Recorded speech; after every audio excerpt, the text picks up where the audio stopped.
Hello बच्चों, मेरा नाम है आकांक्षा यादव। मैंने अपनी पढ़ाई आईआईटी बॉम्बे से की है। मैंने वहाँ से एमटेक किया है माइक्रो इलेक्ट्रॉनिक्स और वीएलएसआई डिज़ाइन में। मैं जयपुर से हूँ, लेकिन हाल ही में मैं मुंबई में रहती हूँ। पढ़ाना मैंने शुरू किया एमटेक खत्म करने के बाद में, लॉकडाउन जब लगा कोरोना में, तब से 2020 से मैंने पढ़ाना शुरू किया और अभी पढ़ाते हुए मुझे 3.5 साल हो चुके हैं। मैं मैथ्स पढ़ाती हूँ, साइंस पढ़ाती हूँ, थोड़ा बहुत कोडिंग भी पढ़ाती हूँ और आज मैं यूट्यूब पर अपनी मैथ्स पढ़ाने की जर्नी शुरू करने जा रही हूँ। तो शुरू करते हैं। तो मैथ्स पढ़ाने से पहले ये समझना जरूरी है कि मैथ्स है क्या। तो मैथ्स को लैंग्वेज ऑफ यूनिवर्स भी कहा जाता है। मैथ्स को लैंग्वेज ऑफ यूनिवर्स क्यों कहा जाता है? जैसे मैं अभी आपसे बात कर रही हूँ, मैं आपसे हिंदी में बात कर रही हूँ। I can also talk in English, but there are other languages that I do not know. Chinese लोग चाइना में बात करते हैं, उनकी जो लैंग्वेज है। उसके बाद में जो फ्रांस के लोग हैं वो फ्रेंच में बात करते हैं, जर्मनी के लोग जर्मन में बात करते हैं, महाराष्ट्र के लोग मराठी में बात करते हैं। इसी तरह हर एक देश की और हर एक राज्य की एक अलग अलग भाषा है। उसी तरह से हम लोगों ने तो अपनी भाषाएं ईजाद कर ली कि हम इस भाषा में बात करेंगे या इस भाषा में बात करेंगे। और किसी भी लैंग्वेज में लेटर्स होना बहुत इंपॉर्टेंट है। जैसे इंग्लिश में देखा जाए तो ABCDEFG और हम Z तक जाते हैं। A से Z तक जितने लेटर्स हैं उन सबको मिलाकर हम छोटे छोटे वर्ड्स बनाते हैं। उन छोटे छोटे वर्ड्स को मिलाकर हम सेंटेंसेस बनाते हैं और उन सेंटेंसेस को मिलाकर हम लोग एक पूरा पैराग्राफ और पूरा चैप्टर, पूरा पेज, पूरी बुक कुछ भी बना सकते हैं, है ना। तो इसी तरीके से मैथमेटिक्स है, जैसे कि बाकी सारी भाषाएं हैं। तो मैथमेटिक्स की ज़रूरत हमें क्यों पड़ी? हमारे पास तो ज़बान है, हम लोगों ने भाषाएं ईजाद कर ली, लेकिन जो यूनिवर्स है, जो हमारी नेचर है, हमें उसके साथ कम्युनिकेट करना था, हमें उसे समझना था। तो नेचर को समझने के लिए मैथ्स बहुत ज़्यादा ज़रूरी है, क्योंकि नेचर हमसे इसी तरह से इंटरेक्ट करती है। ग्लोबल वार्मिंग हो रही है, हमें कैसे पता चलता है? क्योंकि टेम्परेचर बढ़ गया है। ठंड आ गई है, ये हमें कैसे पता चलता है? क्योंकि टेम्परेचर कम हो जाता है। सूखा पड़ा है, ये हमें कैसे पता पड़ता है? क्योंकि बारिश का अमाउंट कम हो गया है। तो इसी तरह से मैथमेटिक्स के थ्रू जो नेचर है वो हमसे कम्युनिकेट करती है। So to understand universe in a better way we started learning about mathematics. तो मैथमेटिक्स में जो इंपॉर्टेंट चीजें हैं, पहली चीज तो ये कि it's a language of the universe, क्योंकि नेचर हमेशा किसी न किसी पैटर्न्स में हमसे बात करती है। अभी दूसरी चीज है कि ये जो लैंग्वेज है, इसके कंपोनेंट्स क्या क्या हैं। जैसा कि मैंने पहले भी बोला, इंग्लिश में हमें लेटर्स की जरूरत है ना। तो उसी तरीके से मैथ्स की जब हम बात करते हैं,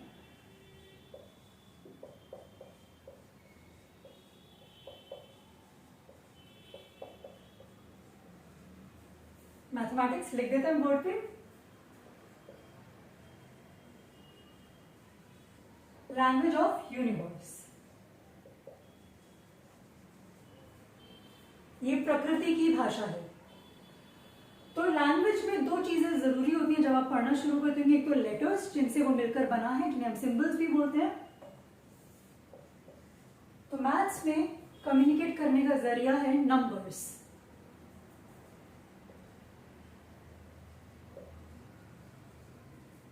नंबर्स जो कि डिजिट्स से बने हुए होते हैं, क्योंकि नंबर जैसे 10 एक नंबर है, 20 एक नंबर है, 5871 एक नंबर है, 1 मिलियन एक नंबर है। तो ये जितने भी नंबर्स हैं, they are made up of digits. जैसे कि इंग्लिश में words are made up of letters. Hindi में जो शब्द हैं वो 12 खड़ी से मिलकर बनते हैं।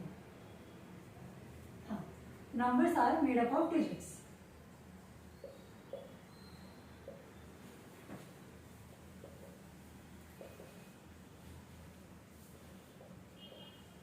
इसके अलावा जब हम कोई सी भी लैंग्वेज की बात करते हैं, तो अगर हमारे पास वर्ड्स आ गए, सेंटेंस बनाने के लिए ये जरूरी है कि वर्ड्स के साथ हम कर क्या सकते हैं, हम उनके साथ सेंटेंस बना सकते हैं।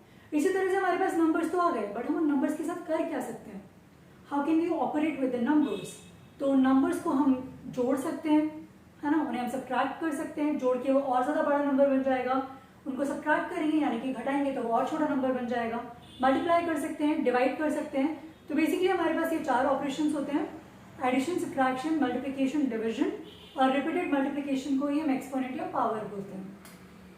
तो दूसरी चीज जो इंपॉर्टेंट है वो है कि operations, what we can do with the numbers.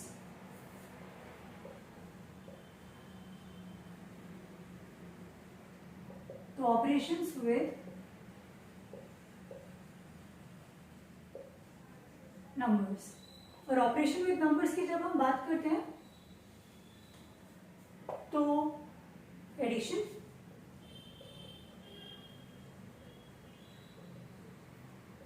Subtraction,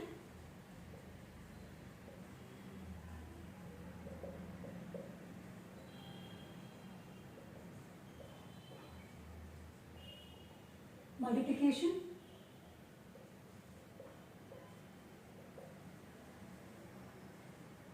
division और पावर्स या एक्सपोनेंट या जो भी हम उसे कहना चाहें।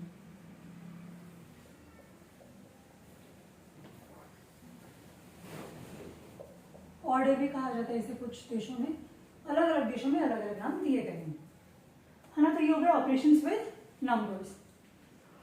जैसे कि इंग्लिश में अगर हम देखें तो नाउन, प्रोनाउन, वर्ब, ये सारी जो चीजें हैं, ये हो गया कि वर्ड्स को हमने क्लासीफाई कर दिया।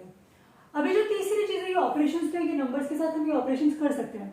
तो अगर सिर्फ एडिशन हो तो हमें पता है कि एडिशन करना है, सिर्फ सब्ट्रैक्शन हो तो हमें पता है सब्ट्रैक्ट करना है, सिर्फ मल्टीप्लिकेशन हो तो भी हमें पता है कि मल्टीप्लाई करना है, सिर्फ डिविजन हो तो भी हमें पता है क्या करना है, डिवाइड करना है। बिल्कुल सही जवाब। और उसके बाद में पावर्स यानी कि रिपीटेड मल्टीप्लिकेशन भी हम कर सकते हैं। लेकिन जब बहुत सारे ऑपरेशन एक साथ आ जाए फिर हम क्या करेंगे? जिसके बहुत सारे वर्ड्स एक साथ आ गए तो सेंटेंस को हम कैसे कंस्ट्रक्ट करेंगे?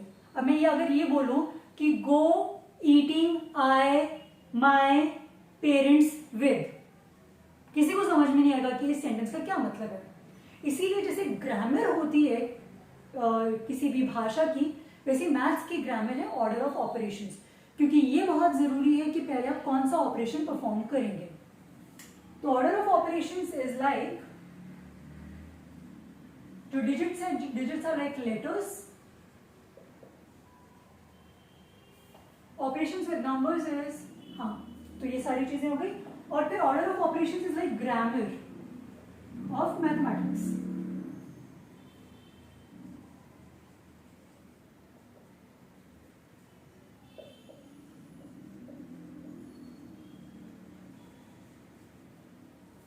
Grammar of mathematics. तो एक बहुत इंपॉर्टेंट रूल आप लोगों ने सुना होगा, बॉडमास।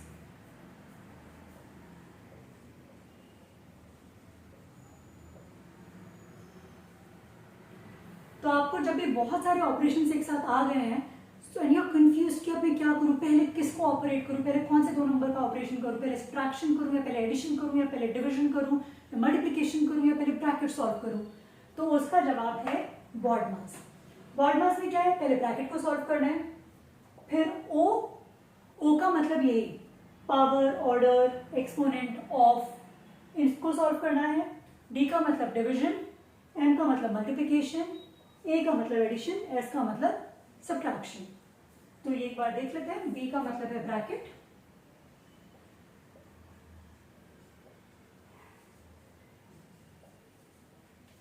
ओ का मतलब है ऑफ या ऑर्डर,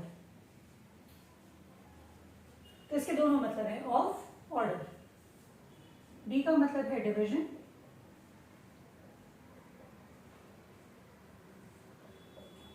एम का मतलब है मल्टीप्लिकेशन,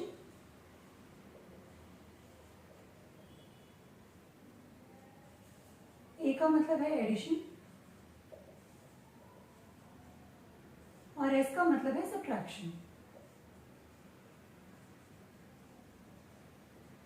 है ना। तो सबसे पहले हम ब्रैकेट सॉल्व करेंगे, उसके बाद में ऑफ या ऑर्डर, फिर डिवीजन, फिर मल्टीप्लिकेशन, फिर एडिशन और लास्ट में सब्ट्रैक्शन। अब आप सोच रहे होंगे कि जब मैंने ऑपरेशन विद नंबर्स बताया था उसमें तो मैंने कहीं ब्रैकेट लिखा ही नहीं था, उसमें तो मैंने केवल बोला था एडिशन होता है, सब्ट्रैक्शन होता है, मल्टीप्लिकेशन होता है, डिवीजन होता है और पावर्स की हमने बात की थी एक्सपोनेंट, ऑर्डर या ऑफ की। तो ये ब्रैकेट क्या है? ब्रैकेट का मतलब क्या है, जैसे मान लो कि अभी इस रूल के अकॉर्डिंग डिवाइड हम पहले करते हैं, ऐड हम बाद में करते हैं, लेकिन ऐसी कोई सिचुएशन आ जाए जहाँ पे पहले मुझे दो लोगों को जोड़ना है और फिर डिवाइड करना है, उस सिचुएशन में मैं क्या करूंगी? अगर मैं ऐसे लिख देती हूं 5 + 7 ÷ 3, तो इसका मतलब क्या है कि पहले ये डिवीजन करना है और फिर बाद में 5 जोड़ना है, लेकिन मैं चाहती हूं कि पहले 5 और 7 को ऐड किया जाए, है ना। तो इसीलिए मैं क्या करूंगी, मैं यहां पर ब्रैकेट लगा दूंगी।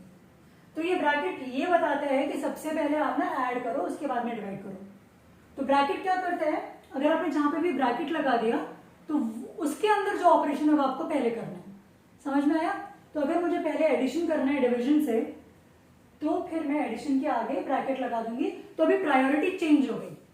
पहले हम डिवीजन को ज्यादा प्रायोरिटी दे रहे थे कि हाँ आ जाइए अजय आपको डिवाइड कर लेते हैं, अभी हम एडिशन को ज्यादा प्रायोरिटी दे रहे हैं कि आ जाइए पहले हम आपको ऐड कर लेते हैं। ठीक है, तो जो जवाब है वो बदल जाएगा। ये है बॉडमास रूल। बाकी सारी चीजें हम ये डिटेल में भी करेंगे, अभी मैं आपको सिर्फ बेसिक्स बता रही हूँ।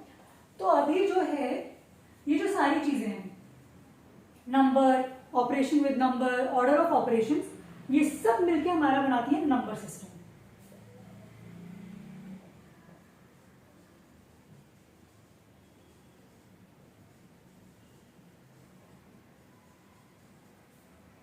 ठीक है, तो नंबर सिस्टम में क्या क्या आ गया कि कौन से नंबर्स इस्तेमाल किए जा रहे हैं, नंबर्स के साथ क्या किया जा रहा है, उनको ऐड किया जा रहा है, सबट्रैक्ट किया जा रहा है। ऐड सबट्रैक्ट का मतलब क्या, ऐड का मतलब जब ज्यादा करना, बढ़ाना, सबट्रैक्ट का मतलब कम करना।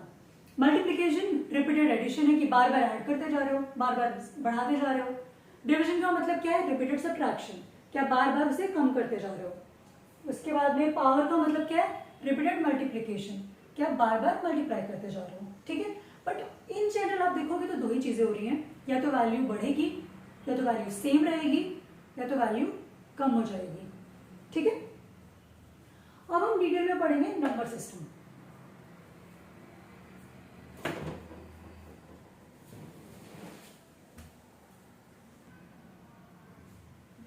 तो अभी हमने ऑर्डर ऑफ ऑपरेशंस की बात की, बॉडमास की बात की कि बॉडमास क्या होता है, bracket of division, multiplication, subtraction, addition. अब उसके हम कुछ एग्जांपल्स देख लेते हैं। जैसे कि मैंने पहला एग्जांपल लिया था 5 + 7 ÷ 3। जब भी इस तरह के सवाल आए तो आपको यहां साइड में बॉडमास लिख लेना है।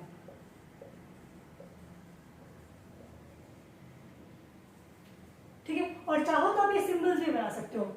ए का मतलब एडिशन है, सबट्रैक्शन का मतलब माइनस है, मल्टीप्लिकेशन मतलब मल्टीप्लाई, डिवाइड का ये सिंबल होता है, ऑफ या तो ये एक्सपोनेंट है या ऑफ है, बी का मतलब है ब्रैकेट। तो ब्रैकेट 3 तरह के होते हैं, है ना। तो ब्रैकेट के बारे में बात कर लेते हैं। ब्रैकेट 3 तरह के होते हैं। 3 तरह के ब्रैकेट क्यों होते हैं, अगर मुझे ब्रैकेट के अंदर भी कुछ करना हो तो फिर, है ना, तो वो अंदर वाला ब्रैकेट, बाहर वाला ब्रैकेट, सबसे बाहर वाला ब्रैकेट। तो ये सबसे छोटा ब्रैकेट, ये बीच वाला ब्रैकेट, ये सबसे बाहर वाला ब्रैकेट। ठीक है, तो अब आपने ये साइड में लिख लेना है बॉडमास, है ना। उसके बाद में ये सारे सिंबल बना लेना है। अब जैसे ही सवाल आएगा तो सवाल में आपको पहले देखना है कि सबसे पहले क्या सॉल्व किया जाएगा। तो यहाँ पे प्लस है और यहाँ पे डिवाइड है, तो पहले देख लो, पहले डिवाइड आता है तो पहले डिवाइड कर दो। ठीक है, तो ये हो जाएगा 7/3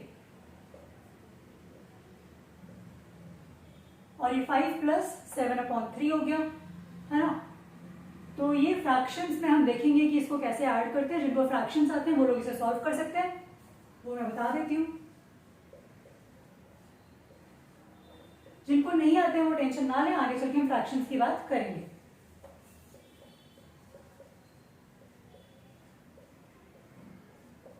तो इसका आंसर आ जाएगा 22/3। ठीक है, जिनको नहीं आता वो ये समझ लें कि यहाँ पे पहले डिवाइड होगा, बाद में एडिशन होगा। अभी मान लो एक और सवाल कर लेते हैं हम लोग, है ना। जिसको ये लिखना है वो ये लिख भी सकते हैं। अभी ये तो था इजी सवाल क्योंकि इसमें 2 ही ऑपरेशन थे। आपके पास 2 से ज्यादा, इनफैक्ट बहुत सारे ऑपरेशंस भी आ सकते हैं। जैसे कि मान लो, और जो दूसरा मैंने बोला था कि अगर मान लो मैंने अभी यहाँ पे ब्रैकेट लगा दिया,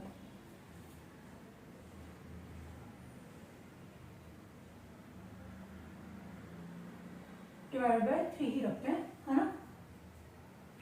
तो अब यहाँ पर फिर से दो, यहाँ पे आप देखोगे तो ब्रैकेट है, प्लस है, डिवाइड है। प्लस जो है वो ब्रैकेट के अंदर है। तो हम फिर से, हमारे पास ये बॉडमास लिखा हुआ है, हम देखेंगे सबसे पहले ब्रैकेट सॉल्व करना होता है, तो हम आ गए ब्रैकेट के अंदर, हम इसके अंदर आ गए। सबसे पहले हम इसको सॉल्व करेंगे। ब्रैकेट के अंदर क्या हो रहा है, एडिशन हो रहा है, तो 5 + 7 कितना हो गया 12। ये 12 हो गया, ब्रैकेट लगा दिया, डिवाइडेड बाय 3। अब देखो ब्रैकेट के अंदर कोई ऑपरेशन नहीं है ना, सिर्फ ब्रैकेट है, तो इस ब्रैकेट को हम हटा देंगे। अब इस ब्रैकेट को रखने की हमें जरूरत नहीं है। तो ब्रैकेट को कब रखना है, जब उसके अंदर कोई ऑपरेशन हो। अगर सीधा साधा नंबर है तो उसे हटा देंगे। अब 12 डिवाइडेड बाय 3, तो ये हो गया 12/3। ये आंसर होता है 4। पहले आंसर आएगा 22/3 जब हमने कोई ब्रैकेट नहीं लगाया था। ठीक है, तो इसे भी आप नोट डाउन कर सकते हैं। तो बॉड मास सॉल्व करने का सबसे सिंपल तरीका है कि आप ये बॉड मास लिख लें, सारे सिंबल्स लगा दें, उसके बाद में जो सवाल है उसमें देखते जाएं कि पहले क्या सॉल्व करना है। ऑलराइट, तो अब मैं इसे भी मिटा देती हूँ, आगे बढ़ते हैं। तुमने इन दो एग्जाम्पल से देखा कि ब्रैकेट का कितना बड़ा महत्व होता है। अगर आप बॉड मास रूल से नहीं जाओगे तो आपके अलग अलग आंसर्स आ सकते हैं, इसलिए आपको बॉड मास रूल से जाना है। हम इसे और डिटेल में आगे जाके कवर करेंगे। ये था आज का इंट्रोडक्शन, जहां पे हमने बात की कि नंबर्स होते हैं, नंबर्स के साथ हम ऑपरेशंस करते हैं, और ऑपरेशंस जब मल्टीपल ऑपरेशंस हो तो उसमें बॉड मास का इस्तेमाल करना चाहिए। आगे के वीडियोस के लिए बने रहिए। नेक्स्ट वीडियो में हम नंबर्स के ऊपर बात करेंगे कि नंबर्स किस तरह के होते हैं और how can we make numbers. Alright, so see you in the next video. Bye bye.